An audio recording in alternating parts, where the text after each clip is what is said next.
Aven Resources Limited is a gold exploration company with significant projects in British Columbia and the Yukon. Trading on the TSX Venture Exchange, symbol ABN, and the OTCQB, symbol ABNAF. Surrounded by world-class gold deposits and mines, Aven's 23,000 hectares Forest Kerr Gold Project is located in the heart of the Golden Triangle in northwestern BC. For more information, visit us at avenresources.com. You're listening to HowStreet.com radio, available online at TalkDigitalNetwork.com. Welcome to HowStreet.com radio, the online source for market opinions. Here is Jim Goddard. My guest is Chris Vermeulen from thetechnicaltraders.com. Welcome back to the show, Chris. Thanks for having me, Jim. Chris, the U.S. Fed announcing a quarter-point cut in interest rates, the first in 11 years. What kind of reaction did we see from the markets? Yeah, it's been a pretty interesting reaction, really. The market always has a way of kind of doing what the masses aren't expecting, and a rate cut usually bad for a currency.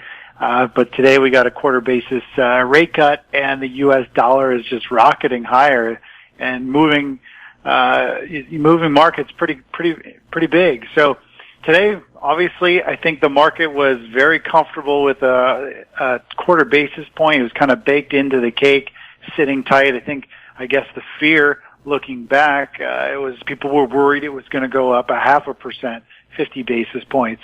And that would have been probably very bearish on the dollar. But since it's only a quarter basis, it's the start of potentially a trend, still nothing significant.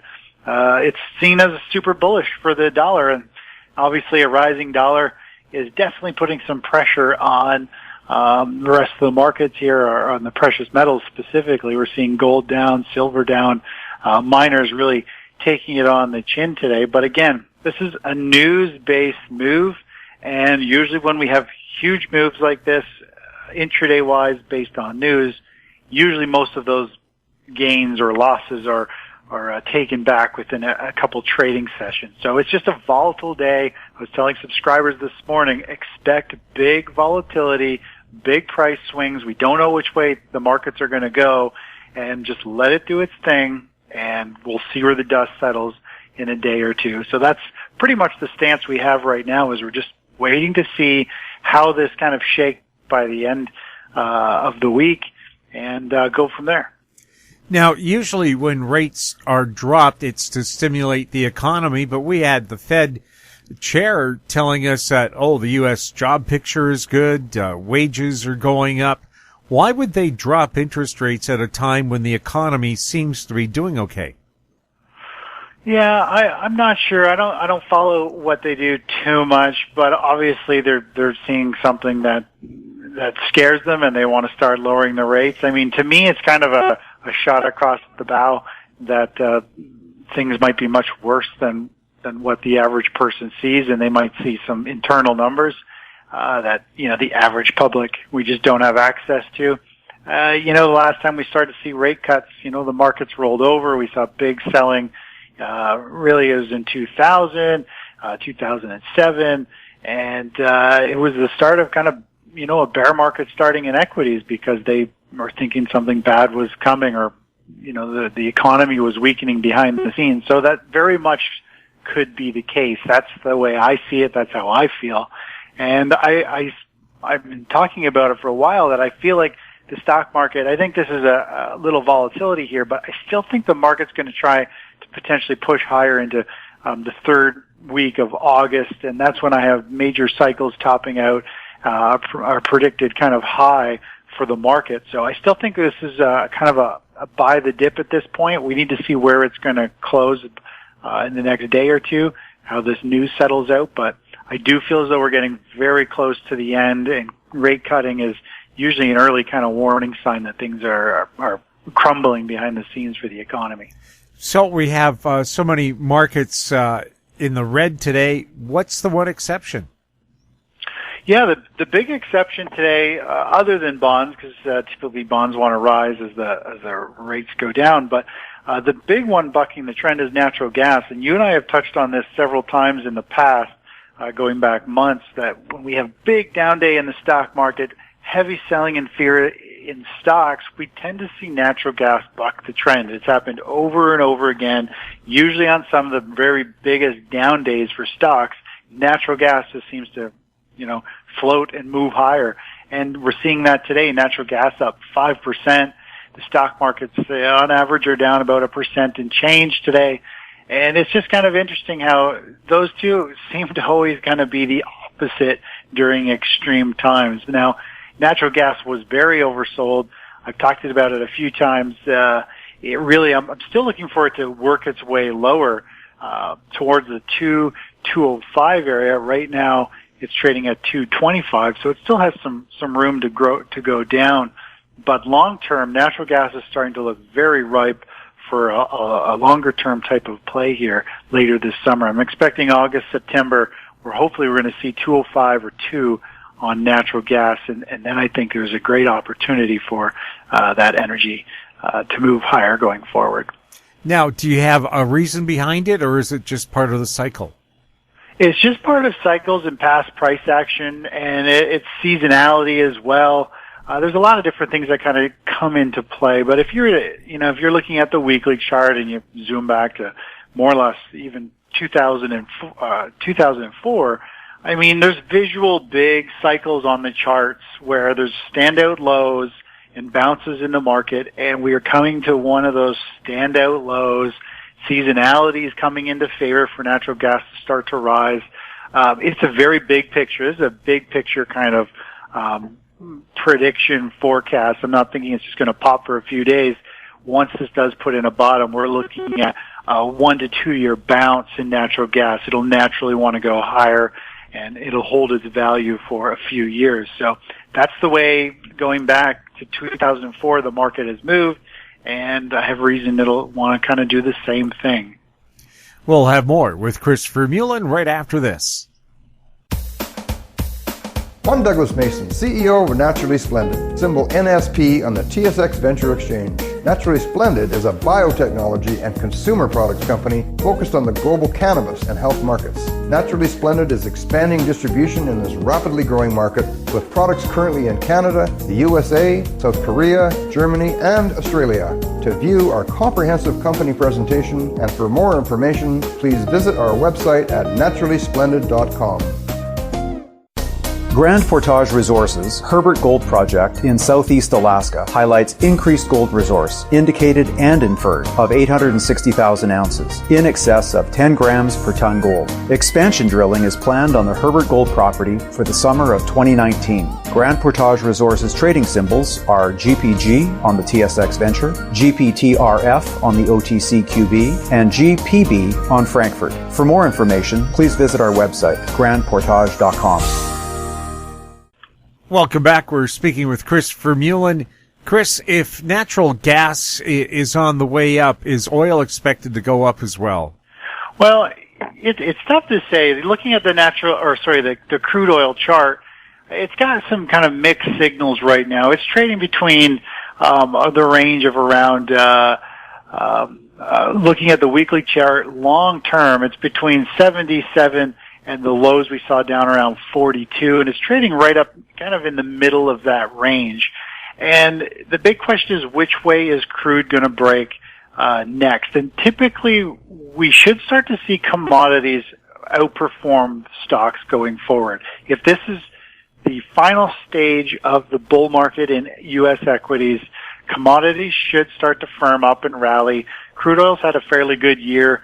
Based off the lows in December, January, it's had a nice rally.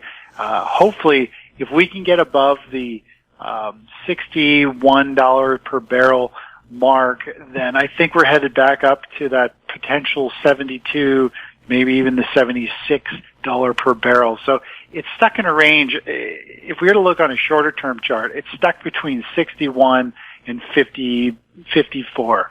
Or $55. And when it breaks out of that range above 61, then we're really bullish and we're probably heading up into the 70s. If it breaks that 55, 54 level, then we're probably heading all the way back down to those recent lows in December around the 42. So right now I'm neutral for gas. We need to see which way it's going to break, but commodities tend to perform well. during the final stages of the equity shift, where money starts to rotate out of equities, they start to underperform, and the money seems to go into commodities, physical assets, and we see those rally. So that's what I'm looking for over the next 2 or 3 months, more or less resources to start to outperform. We'll have more with Chris Vermeulen right after the break. Media recognition from Bloomberg, Reuters, recycling trade publications, patented process for 100% recovery of critical metals, including cobalt, lithium, nickel, manganese, aluminum. American Manganese is focused on recycling lithium-ion batteries for electric vehicles. American Manganese trades on the TSX Venture, AMY, the US, AMYZF, and Frankfurt 2AM. For more information, visit AmericanManganeseInc.com or phone me, Larry Ray, at 778-574-4444. Don't miss out. Stay informed. Receive the HowStreet.com weekly recap with thought-provoking podcasts, radio, and articles delivered to your inbox. Sign up for the HowStreet.com weekly recap on our homepage at HowStreet.com. Welcome back. We're speaking with Chris Vermeulen. Chris, what's your outlook for the precious metals? Well, precious metals, I am very bullish on precious metals. There's some selling going on today in the grand scheme of things because of the strong dollar and just wild volatility in the market. But when you look back at the big picture of almost most precious metals and the miners as well, it looks like they put in a major bottom in 2016. You look back into 2018, 2019, very bullish patterns are unfolding. We've seen a strong run in the last couple months in gold, silver, and miners. They've been kind of trading sideways the last week or so, and especially gold. It's been trading sideways actually for several weeks, and it's building a base, a platform for it hopefully to start a bigger breakout above the 1450 for gold and run higher. And I think we're going to see much higher gold prices, but we could still very much so see the market consolidate and pull back a little bit. And it could take longer than most people think. So I am bullish, but I'm more or less kind of neutral still at this point until we start to see that breakout in gold. Bitcoin, is it having any kind of action? Yeah, Bitcoin looks really good, especially when you look at the weekly chart. It's had a very nice run. It's finally pulling back up from that 14,000 top. It's pulled back to the kind of the $9,000, $10,000 range, and it's having a nice controlled bull flag. Very bullish formation. You look at the volume and the accumulation for the futures of Bitcoin, again, very strong as well. It looks as though it's primed and ready for another run higher. I'm watching it on the daily chart, getting ready for a potential long, because there is a fund that you can trades like a stock that mimics Bitcoin. The symbol is GBTC. And you can use that to play Bitcoin and trade it just like a stock. So really easy to get in, get out. I like Bitcoin. My eyes are on it. I'm starting to look for it to show some signs of a reversal here and be looking for a long. I think it could easily go back and tag the recent high up in the low 14,000 area. It could potentially spike up, and the next target would actually be around the 20,000 mark to tag the high we saw back in 2017. Chris, how would you sum up the market send this week? Well, I think this is a week to kind of take it easy, let the dust settle. It's Wednesday right now. We still have a couple more trading sessions to go. We're going into the holiday. You really got to see how the markets are going to shake out.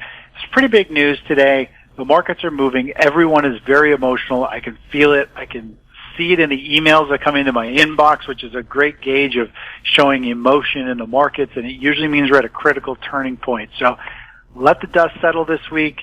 Let's see what happens come next week, and really you got to go from there. The trends that were in place now, so for example, precious metals are in an uptrend. Just because they have a big down day doesn't change a trend.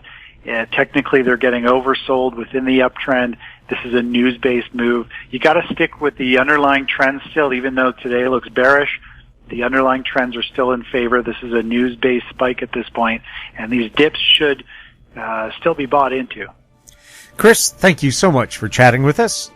Hey, thanks for having me on the show, Jim. My guest has been Chris Vermeulen from thetechnicaltraders.com. If you have any questions for Chris or any of our other guests, you can send them to info@howstreet.com. Find us on Twitter @HowStreet, our YouTube channel, Talk Digital Network. I'm Jim Goddard. Thank you for listening.